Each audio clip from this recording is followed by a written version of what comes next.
Hello everyone. कल हमने start किया था रेस्पायरेशन। रेस्पायरेशन क्या होता है? Burning of food we get energy. जब भोजन बर्न होता है तो हमें ऊर्जा मिलती है, इट इज कॉल्ड रेस्पायरेशन। तो उसके बाद आज हम पढ़ेंगे टाइप्स ऑफ रेस्पायरेशन कि जो श्वसन है उसके कौन कौन से प्रकार हैं।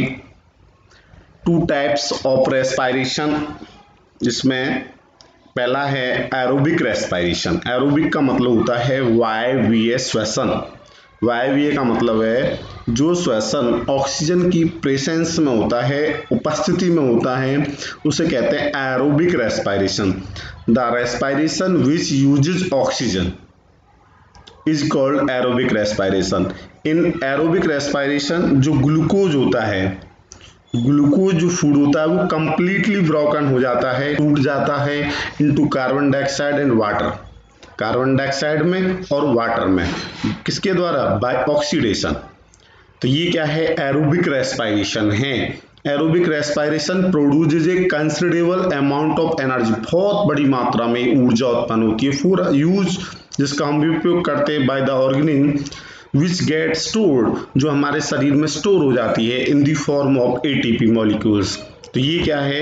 जैसे यहाँ पर एग्जाम्पल है ग्लूकोज है, ये टूट जाएगा ग्लाइकोलाइसिस में, और उसके बाद ये ग्लूकोज जो है इन प्रेजेंस ऑफ ग्लाइकोलाइसिस ये कन्वर्ट हो जाता है पायरूवेट, और जो पायरूवेट है इन प्रेजेंस ऑफ ऑक्सीजन ये कन्वर्ट हो जाता है कार्बन डाइऑक्साइड, वाटर और 38 एटीपी। यहाँ पर 38 एटीपी जो एनर्जी है वो यहाँ पर क्या होती है? रिलीज होती है इन, और ये जो होती है, ये जो रिएक्शंस होती है इन द सेल्स, कोशिकाओं के अंदर होती है, इन माइटोकॉन्ड्रिया, जिसको क्या कहते हैं? Power house of the sales.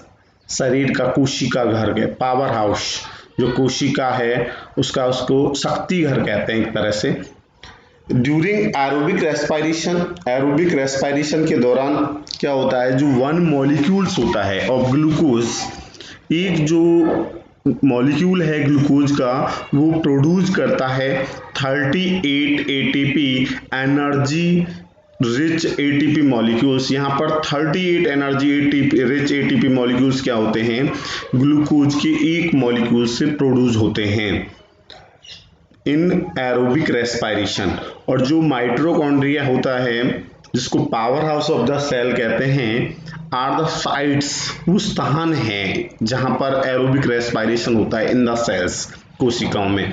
जो एनर्जी रिलीज होती है during aerobic respiration, aerobic respiration के दौरान जो एनर्जी रिलीज होती है उसका यूज किया जाता है, it is used by the organism, जीवों के द्वारा। और मोस्ट ऑफ लिविंग ऑर्गेनिज्म, जितनी भी जीवित जीव होते हैं, कैरी आउट एरोबिक रेस्पायरेशन। उसमें क्या होता है?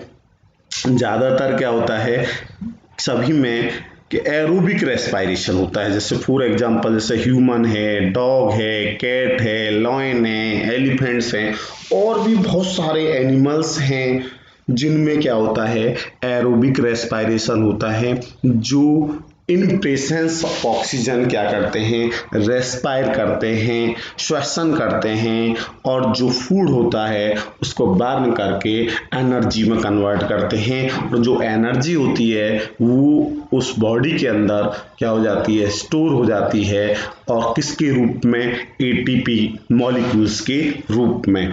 आगे हम पढ़ेंगे इसमें एनएरोबिक रेस्पायरेशन। एनएरोबिक का जो अर्थ है वो होता है अवायवीय श्वसन। अवायवीय का मतलब होता है जो इन एब्सेंस ऑफ ऑक्सीजन होता है, जिसमें ऑक्सीजन की आवश्यकता नहीं होती। The respiration which take place without oxygen, जो बिना ऑक्सीजन के होता है, it is called anaerobic respiration, उसको अवायवीय श्वसन कहते हैं।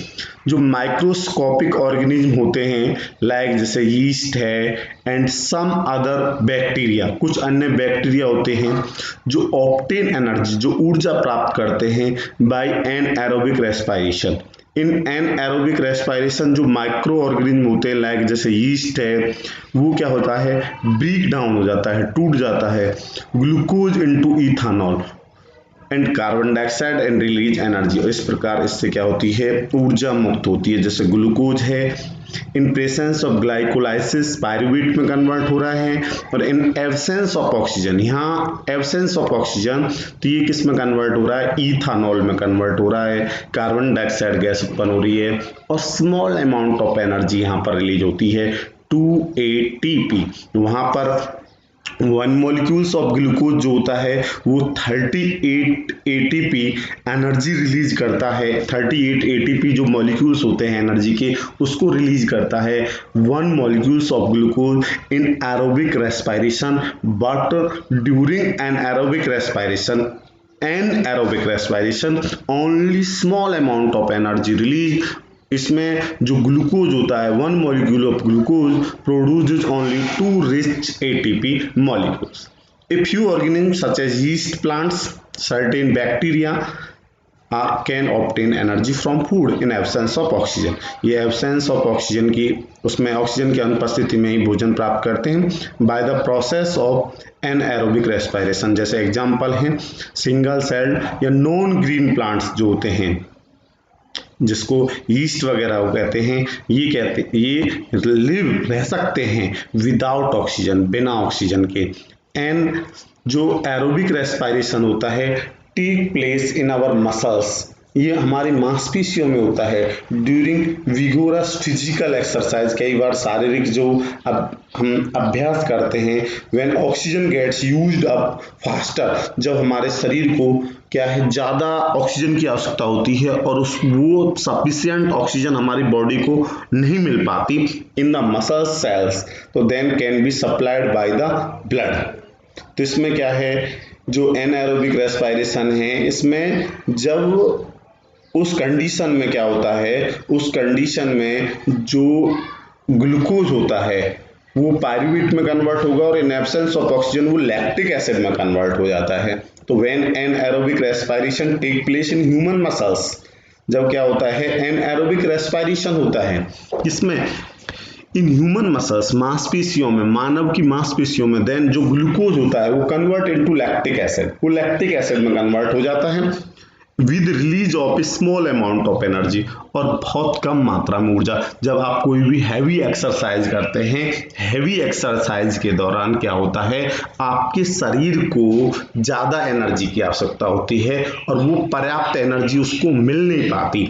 तो इसमें क्या होता है, जो ग्लूकोज होता है वो किस में कन्वर्ट हो जाता है, लैक्टिक एसिड में कन्वर्ट हो जाता है, और लैक्टिक एसिड में कन्वर्ट होने के बाद जो हमारे जॉइंट्स वगैरह होते हैं उनमें क्या आ जाता है, क्रैम्प आ जाता है। जो मसल्स होती हैं उनमें क्या हो जाता है, क्रैम्प आ जाता है, जो किसके कारण, लैक्टिक एसिड के कारण। और लैक्टिक एसिड का फॉर्मूला क्या है, CH3CHOS और सिंगल बॉन्ड COOH। तो इसमें एक्युमुलेशन ऑफ लैक्टिक एसिड, जो स्थानांतरण हो रहा है किसका, लैक्टिक एसिड का, इन द मसल्स, मांसपेशियों के अंदर, कॉजेज मसल्स क्रैम्प। वो क्या है, मसल्स जो मांसपेशियां हैं उनमें क्रैम्प आ जाता है, एक साथ मांसपेशियों के अंदर पेन होना शुरू हो जाता है, दर्द होना शुरू हो जाता है। वी कैन गेट रिलीफ, और हम इससे आराम प्राप्त कर सकते हैं फ्रॉम क्रैम्प्स, जो क्रैम्प आया है इन मसल्स, मांसपेशियों में, cause by heavy exercise by taking a hot water bath, उस पर गर्म पानी डालकर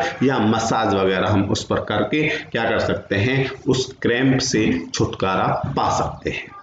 इसमें डिफरेंस क्या है, कुछ जैसे इन एनएरोबिक रेस्पिरेशन जो होता है प्लांट्स के अंदर प्रोड्यूसेस इथानॉल, इसके अंदर इथानॉल प्रोड्यूस होता है C2H5OH and carbon dioxide as end product, ये उसके प्रोडक्ट्स हैं, ये उसके उत्पाद हैं।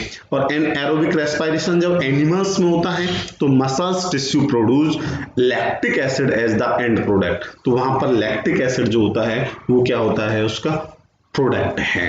तो सिमिलरिटी क्या है दोनों के अंदर, किसके अंदर, एरोबिक एंड एनाएरोबिक रेस्पिरेशन, वायवीय और अवायवीय जो श्वसन होता है उसके अंदर समानता क्या है, सिमिलरिटी क्या है। वो सिमिलरिटी क्या है कि इन दोनों केसेस में क्या होती है, एनर्जी प्रोड्यूस होती है by the breakdown of food by like glucose. तो जो इसमें जो फूड होता है वो क्या होता है, ब्रेक डाउन होता है, वो टूटता है जैसे ग्लूकोज है, और हमें दोनों कंडीशन में, चाहे वो एरोबिक कंडीशन है चाहे एनएरोबिक कंडीशन है, दोनों ही कंडीशन में, दोनों ही रेस्पायरेशन में क्या होती है, एनर्जी जो होती है वो क्या होती है, प्रोड्यूस होती है। आगे हम कल इसमें पढ़ेंगे जो रेस्पायरेशन होता है वो प्लांट्स के अंदर कैसे होता है, कि जो रूट्स होती हैं प्लांट्स की, उनमें रेस्पायरेशन किस प्रकार होता है, स्टेम में किस प्रकार होता है, लीफ में किस प्रकार होता है,